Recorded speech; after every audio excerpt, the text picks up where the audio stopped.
we've got an ideas question here, so that means that we need to make sure that we are sticking with the ideas that are in the passage and not trying to give the thing that we think would be best here. We need to make sure we're following the instructions and going with what's there. So the best strategy here is to try to make a dumb summary of what's going on, because we don't really want to get too detailed. We want to just understand what's being repeated, because whatever ideas are repeated are probably the main ideas, and since our goal is to support the central point, we really need to know what the main idea is. The reason people get this wrong is they focus too much on the small ideas. So anything that's repeated is better than anything that's kind of just briefly mentioned. So let's look for repeated ideas. So from its beginning, the movement has opposed the standardization of taste. So opposed to standardization that fast food chains promote. For example, McDonald's hamburger made in Boston tastes more or less the same as one made in Beijing. This consistency is made possible by industrial mass production. Slow food supporters, by contrast, back methods of growing and preparing food based on regional culinary traditions.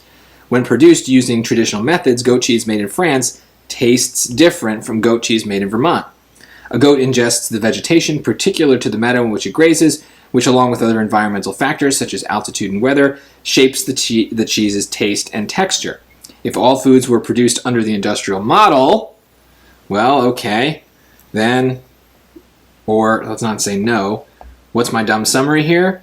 Same taste. Right? That's the repeated idea. Yeah, there's stuff about texture. Yeah, there's stuff about traditional cooking methods and goats. But the central point that keeps getting hit is that there's a difference between foods that all taste the same and foods that taste different depending on how they're prepared. Taste and similar and different is the key piece here. So finishing the thought here, if all foods were produced under the industrial model, then they would have the same taste, right? That's the point that was made at the beginning, standardization of taste. It's made throughout. It's the contrast that they're going for. So our dumb summary now is going to help us. We really want to just focus on the choices that match with that dumb summary. So A is kind of close. We would have meals that are not very flavorful. So I would leave that in. It has to do with taste. It seems like a negative thing about taste, so let's keep it for now. B, the public would not be interested in learning about traditional foods. Nope, nothing about taste. Don't care what the public thinks. Taste is the thing that matters. C, people would not be able to determine how a particular food was made.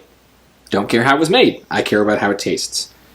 Now D, consumers would lose this diversity of flavors. So flavor obviously is another word for taste, and losing the diversity is meaning that all the food tastes the same.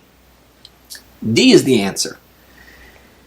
And I get why people don't pick it, and I get why people pick A. It's because A is a little safer sounding, right? It's more familiar words and phrasing. It seems to say what we want it to say. It's a little bit of a trap because it doesn't actually say what you want it to say. It says something very different.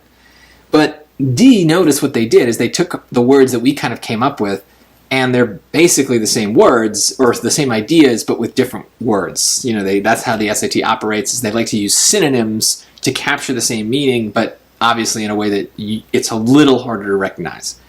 So now, why is A wrong? If all foods were produced under this industrial model, we would have meals that are not very flavorful.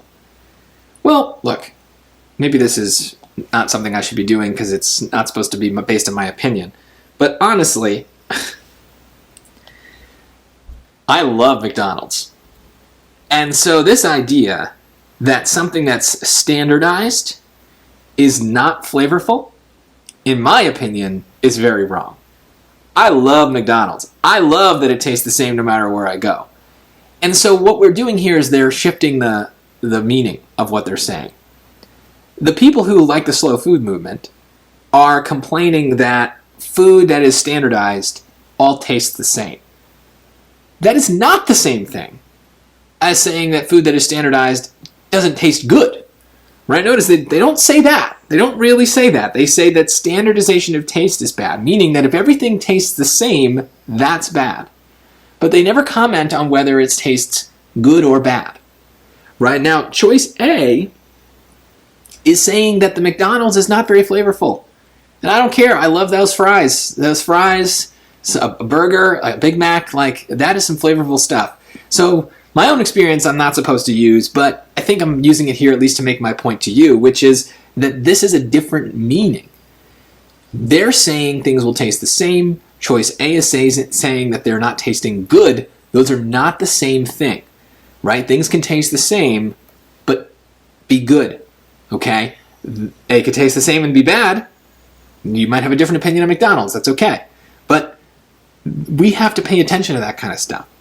And so I think you got to really think about, like, okay, what is their point?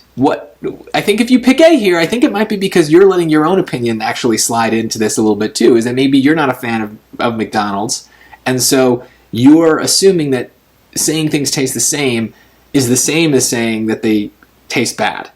That's not what this paragraph is saying, though. So the more that you can just kind of stick to the repeated ideas in the passage, the better. That's what a dumb summary is supposed to do, is it's supposed to cut out all the extra stuff so that we have very little to go on and we are stuck with the most basic version of what they're saying as possible. And in this case, look at all those words we marked off. They're not saying about tasting good or bad. They're talking about tasting the same or tasting different. That's not the same thing. So we need to make sure we stick to that, and then D becomes a very clear answer. I really like this question because I think it's very tricky in a kind of fun way. So if you missed it, just file this one away. This is really important stuff about how you need to pay attention to what they're saying and not bring anything else in, and really just as much as possible stick to answers that say the exact same thing that the passage is saying and not a bit more. Okay, don't get carried away. Stick to what they're saying.